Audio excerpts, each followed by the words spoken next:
Steeler fans, Steeler Nation, I got a request for you guys with the beginning of this video. For any Steeler fans who either live in the state of California and are making the trip down to LA for this game, or Steeler fans that happen to be flying out to California to LA for this game, I want to hear two chants this Sunday afternoon at SoFi. Chant number one, fire Canada. And chant number two, fire Tomlin. Friday morning, everybody. Mac, back with another video. As always, do me a favor, like, comment, subscribe, follow on Instagram and on Twitter. Link in the box below. This is my Week 7 preview between the Steelers and the Rams.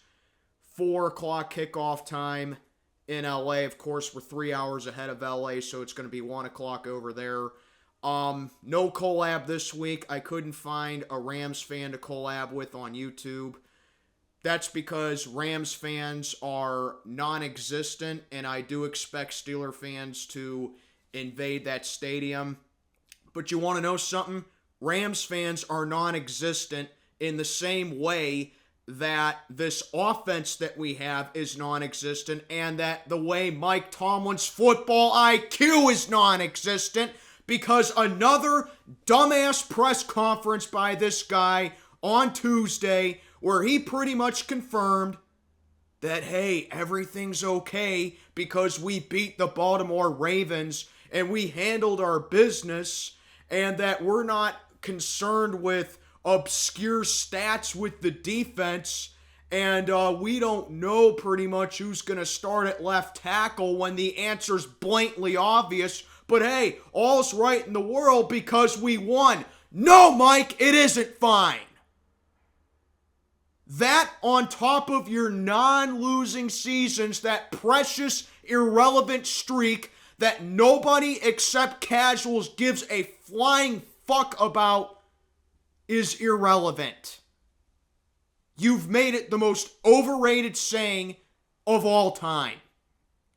So let me see if I got this right, okay?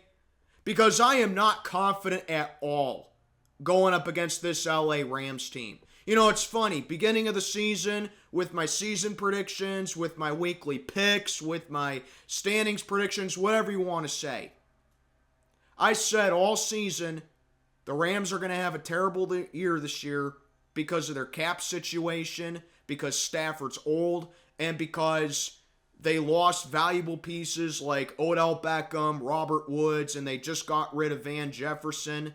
But here's why Sean McVay blows Tomlin out of the water as a head coach. It's because Sean McVay craves success. He craves improving his team, and he craves offense.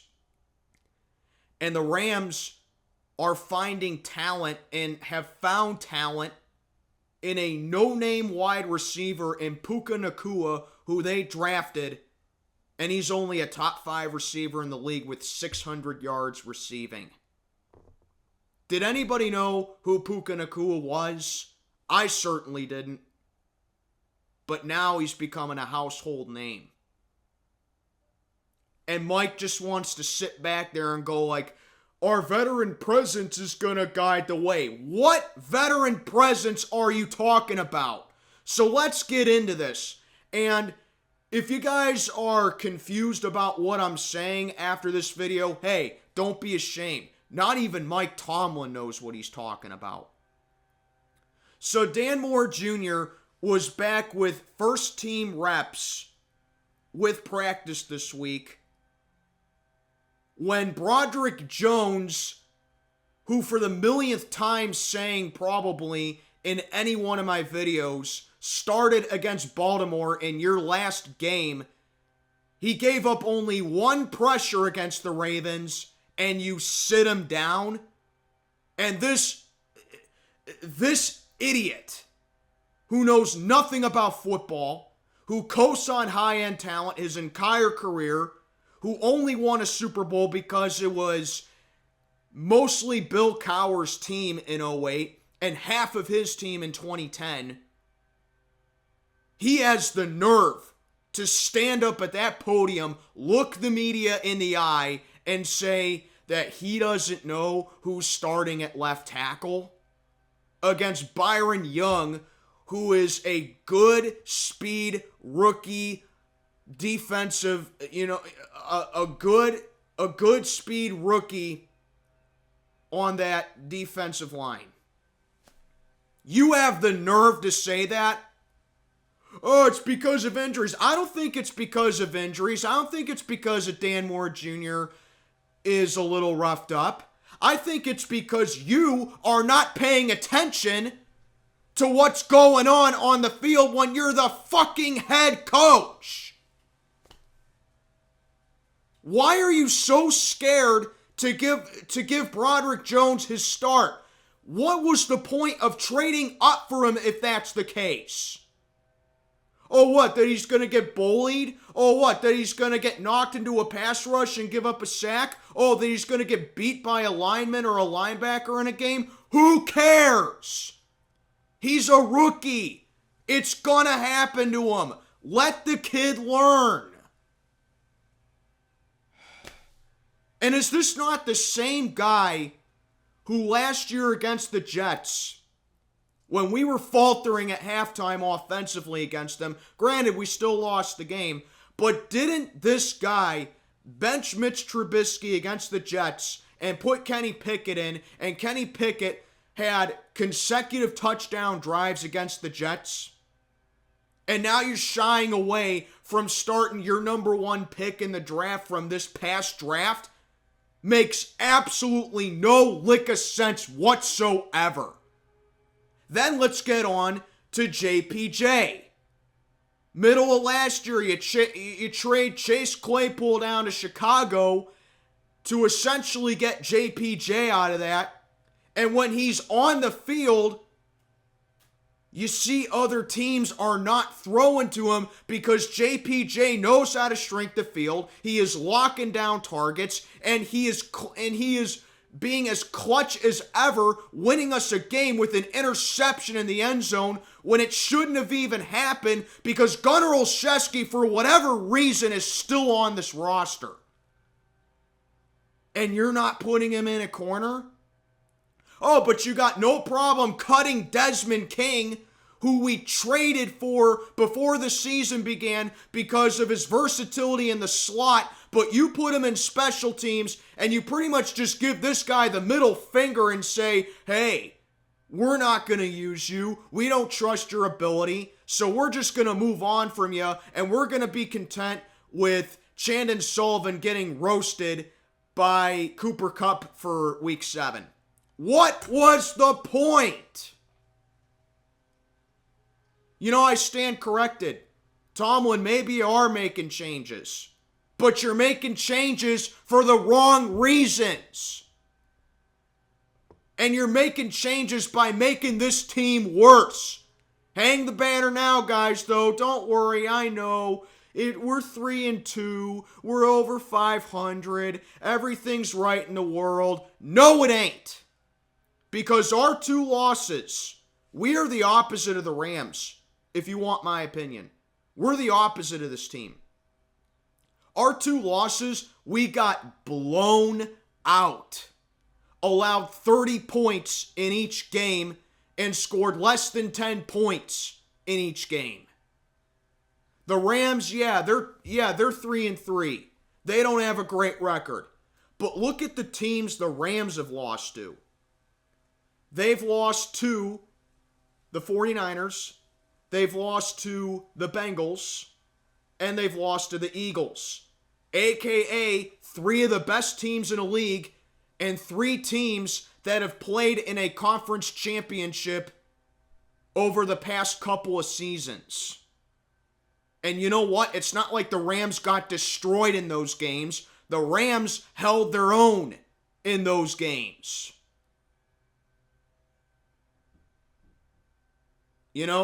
It's just that we all said the Rams were going to be a bad team, that this was going to be a rebuilding year for them.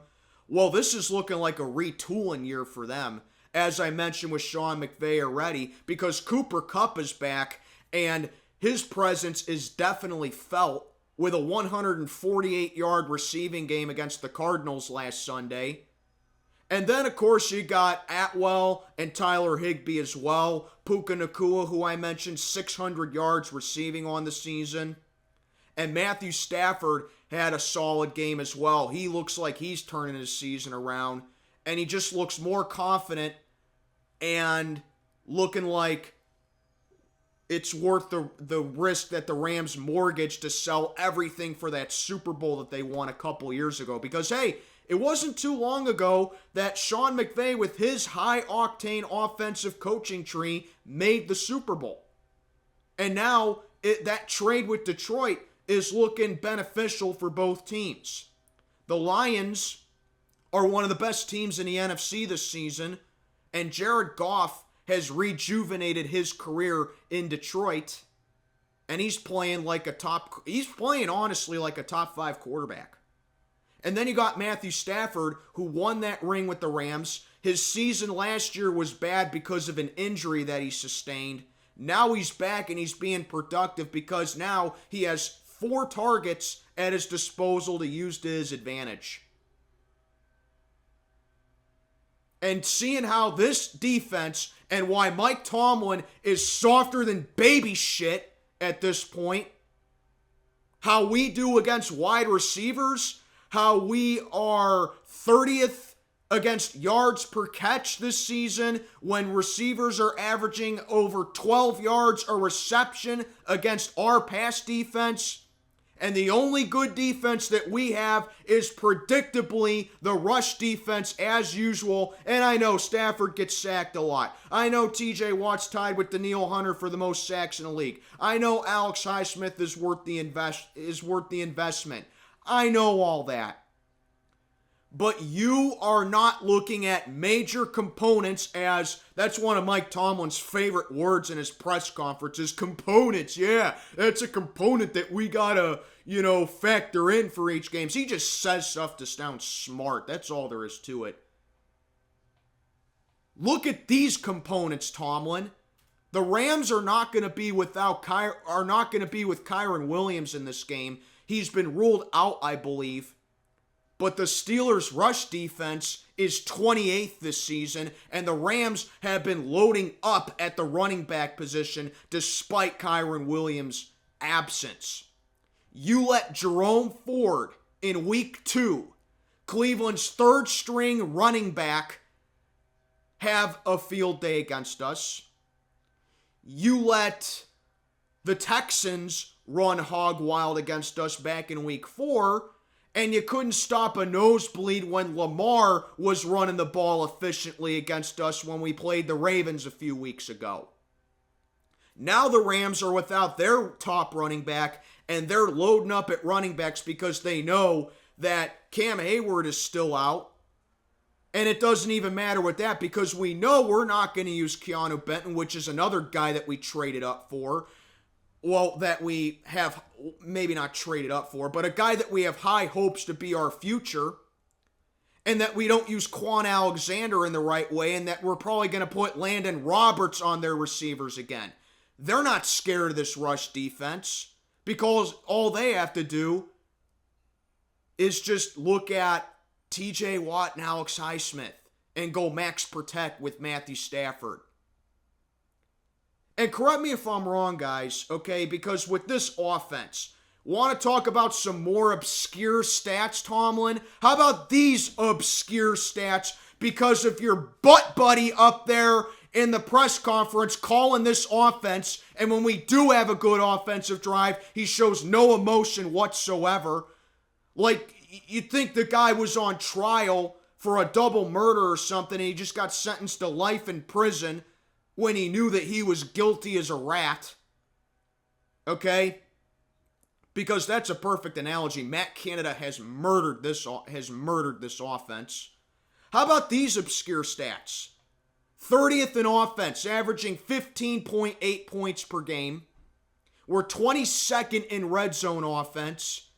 George Pickens, when he's been getting involved, has 2 125-yard plus games. So goodbye, Deontay Johnson. I don't give a shit if he's coming back this week because it won't make a lick of a difference as far as the receiving core goes, whether he's in there or not.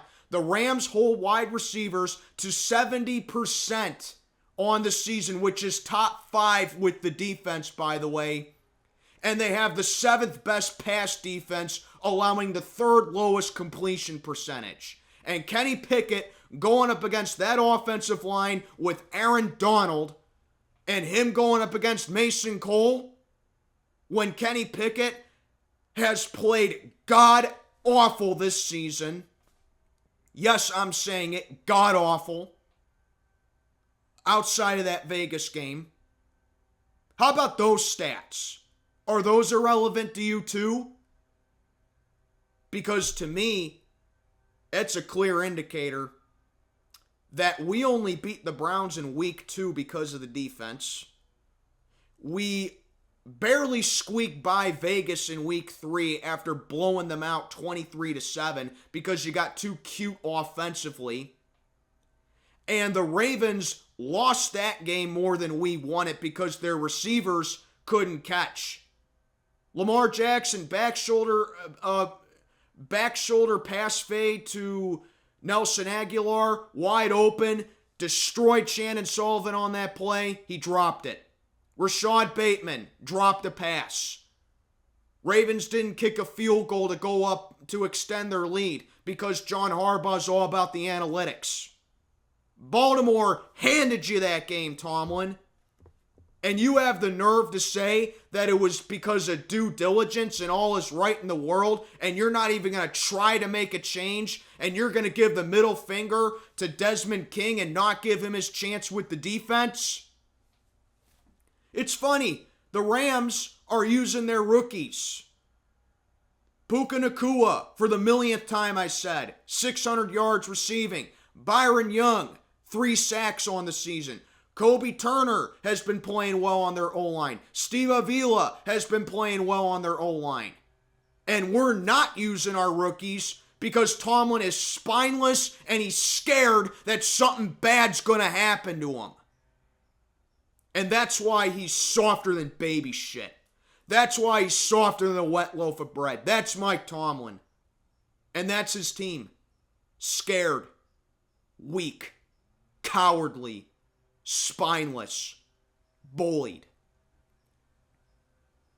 And as I said, either in my stream last week or one of my videos, I don't remember which one it was, the Steelers are really starting to mirror what the Pittsburgh Pirates have been since 1993. We are seriously becoming the Pirates of football. This once proud franchise that was high off of winning and was high off of championships and high off of improvement and wanting to win and wanting to crave victory and wanting to represent the city of Pittsburgh as a blue-collar, tough-nosed, hard-as-nails sports town and city in general in the East Coast and the Rust Belt has now become a stale, moldy loaf of bread that's been left on the counter for a week. We are really starting to mirror what the Pirates have become. Because, correct me if I'm wrong, guys, Kevin Dotson and Akella Witherspoon, 2 of our former guys, they weren't panning out with us. And all of a sudden, they go to the Rams, both of them do, and it looks like their careers are being rejuvenated. Huh? How is it that these and Kendrick Green even, who we traded for Desmond King, he's putting up better numbers in Houston. Is it the players' fault that they're not producing over here? Is it the players' fault that they're putting up underwhelming stats and they're being draft busts? Or is it that they somehow just need a change of scenery and they need a better coaching staff and they're looking a lot like what they're supposed to have been? Sound fucking familiar? That's what the Pirates do. And that's what the Steelers are doing now. You hold on to players too long. You give players too many chances. You give scrubs and you put in players who suck and you put them in the wrong position, and then conversely, you give up on players too easily. And you don't change your coaching staff whatsoever. Is it the players' fault? Because I'm starting to think it's ownership and coaching. This all stems, like I said, from the very top with that old-ass bag of bones Skeletor motherfucker known as Art Rooney II, who doesn't care at all about what's best for this franchise. All he cares about are them banners that I have in the background right there. And it's funny that one of them banners, one of them Super Bowls, came against this opponent in the Los Angeles Rams back in 1979. But if you're looking at this matchup and you're expecting a Super Bowl rematch, you're in for a rude awakening. This is not going to represent a Super Bowl rematch in any facet.